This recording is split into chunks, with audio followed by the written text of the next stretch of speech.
السلام علیکم ورحمۃ اللہ وبرکاتہ۔ پیارے ناظرین، امید ہے کہ آپ سبھی ٹھیک ہوں گے۔ اللہ پاک آپ کو اپنی حفظ و امان میں رکھے۔ امام علی علیہ السلام راستے سے گزر رہے تھے۔ دیکھا راستے کے اوپر ایک شخص سونے کی تیاری کر رہا ہے اور اس کے چہرے کے اوپر چکنائی اور میل لگی ہوئی تھی۔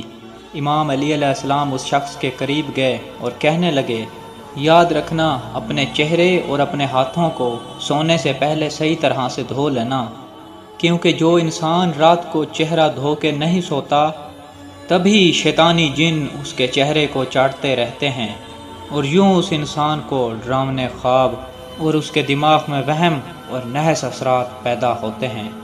یاد رکھنا، رات کو چہرہ دھو کے سونا مومن کی نشانی ہے۔